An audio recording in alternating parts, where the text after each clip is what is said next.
Assalamualaikum warahmatullahi wabarakatuh anak-anak. Waalaikumsalam warahmatullahi wabarakatuh. Bagaimana kabarnya hari ini nih? Alhamdulillah sehat. Alhamdulillah. Ibu absen dulu ya. Mila, Hadir. Mai, hadir. Yanti, Hadir. alhamdulillah kalau hadir semua. Nah, sebelumnya ada yang tahu nggak nih kita hari ini belajar mengenai materi apa? Belum ada yang tahu ya. Tapi ada yang, hari ini kita akan belajar mengenai materi kesetimbangan kimia. Nah, ada yang tahu nggak nih kesetimbangan kimia itu apa? Kimia Belum. ada. Jadi ibu kasih contoh ya kesetimbangan kimia dalam kehidupan sehari-hari. Nah, contohnya itu seperti, pernah nggak kalian memasak air di dalam panci Pernah. sampai mendidih? Iya. Pernah nggak sampai mendidih tapi tutup pancinya ditutup? Pernah. Ya, apa yang terjadi ketika mendidih? Ya, penguapan. Nah, ketika mendidih terjadi penguapan sehingga air yang ada di dalam panci menguap menuju tutup menjadi uap. Tapi setelah dimatikan nih kompornya, apa yang terjadi? Uap-uap yang ada di tutup panci, tahu nggak? Gak ada yang tahu.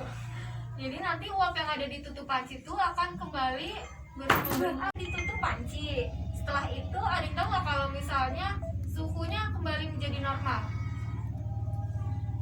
Belum ada yang tahu. Nanti setelah suhunya kembali menuju suhu normal, uap yang ada di atas tutup panci akan jatuh kembali menjadi air, sehingga air itu kembali seperti sedia kala. Nah, itu merupakan contoh salah satu dari kesetimbangan di mana ketika terjadi kondisi yang mengubah fase, tetapi ketika berubah kembali menjadi seperti semula disebut kesetimbangan. Nah, kesetimbangan itu ada dua loh. Ada yang tahu nggak apa ini?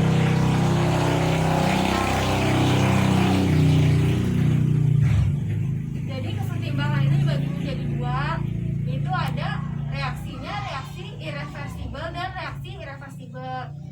Di mana pada reaksi reversibel itu merupakan reaksi bolak-balik. Contohnya seperti tadi yang masak air mendidih, di mana reaksinya ketika berubah fase akan kembali menjadi fase kembali sehingga volumenya akan tetap. Nah, sedangkan reaksi irreversibel itu merupakan reaksi satu arah, di mana reaksi contohnya, pernah gak kalian membakar jika kayu atau kertas dibakar akan berubah menjadi abu.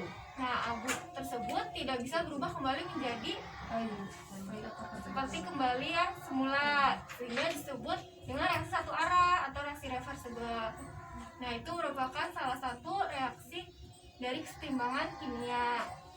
Nah, dalam kesetimbangan sendiri itu dapat dibagi lagi nih menjadi dua, yaitu kesetimbangan heterogen dan kesetimbangan homogen. Kesetimbangan homogen itu ketika terjadi pada dua fasa, seperti contohnya larutan dengan larutan, gas dengan gas, itu disebut kesetimbangan homogen. Sedangkan kesetimbangan heterogen itu hanya pada satu fasa. Kesetimbangan heterogen terjadi pada fasa yang berbeda, seperti misalnya gas dengan larutan, seperti itu. Nah, kesetimbangan sendiri itu di dalamnya terbagi lagi menjadi ada kesetimbangan parsial, kesetimbangan konsentrasi atau tetapan kesetimbangan konsentrasi. Kemudian ada lagi hubungan antara Kc dan Kp. Kc itu merupakan tetapan konsentrasi, kesetimbangan konsentrasi, sedangkan Kp merupakan tetapan kesetimbangan parsial. Nah, kita mulai sekarang dari Kc dulu ya. Kc sendiri itu adalah apa tadi? Tetapan kesetimbangan konsentrasi. Nah, di sini untuk rumusnya sendiri ada Kc sama dengan konsentrasi C dipangkatkan koefisien dari C dikali konsentrasi D dipangkatkan dengan koefisien D dibagi konsentrasi A dipangkatkan koefisien dari A dikali lagi dengan konsentrasi mol zat B dipangkatkan dengan koefisien B. Nah, itu contoh dari homogen. Selanjutnya ada kesetimbangan heterogen atau kesetimbangan yang terlibat pada fase yang ringkas. Nah, kesetimbangan homogen itu terjadi pada dua zat yang terlibat tapi fasanya yang sama, seperti larutan dengan larutan, gas dengan gas. Nah, untuk rumusnya sendiri ada Kc sama dengan konsentrasi C dipangkatkan koefisien C dikalikan konsentrasi D dipangkatkan koefisien D dibagi konsentrasi A dikalikan koefisien A dikali konsentrasi B dipangkatkan dengan koefisien B. Selanjutnya ada kesetimbangan heterogen atau kesetimbangan yang terlibat ketika fase yang terlibat adalah dua fase, seperti contohnya larutan dengan gas. Nah, untuk rumusnya itu hampir sama seperti yang kesetimbangan homogen. Tadi merupakan kesetimbangan ya, kita berlanjut sekarang ke tetapan kesetimbangan parsial.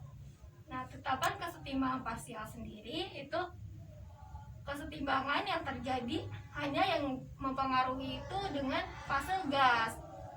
Untuk ini rumusnya itu sendiri ada KP merupakan tetapan kesetimbangan parsial.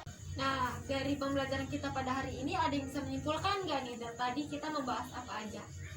Ya, boleh Mai. Jadi kesimpulannya adalah reaksi berdasarkan arahnya terdiri dari reaksi irreversibel dan reaksi reversibel. Kesetimbangan sendiri memiliki beberapa jenis kesetimbangan, yaitu tetapan kesetimbangan konsentrasi atau Kc dan tetapan kesetimbangan tekanan parsial atau Kp, di mana pada kesetimbangan konsentrasi memiliki kesetimbangan homogen dan kesetimbangan heterogen. Ya, bagus. Jadi itu kesimpulan pada pembelajaran kita hari ini ya untuk materi kesetimbangan. Setelah pulang jangan lupa dibaca-baca lagi ya catatan dan bukunya untuk mengingat kembali apa yang kita bahas hari ini. Nah, sebelum kita pulang nih, ada yang bisa memimpin doa bersama sebelum pulang nggak? Ya, boleh Mila. Sebelum pulang, mari kita berdoa dalam hati.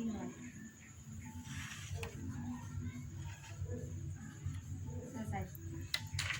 Terima kasih Mila. Sekian dari Ibu, kurang lebihnya Ibu mohon maaf. Wassalamualaikum warahmatullahi wabarakatuh. Waalaikumsalam warahmatullahi wabarakatuh.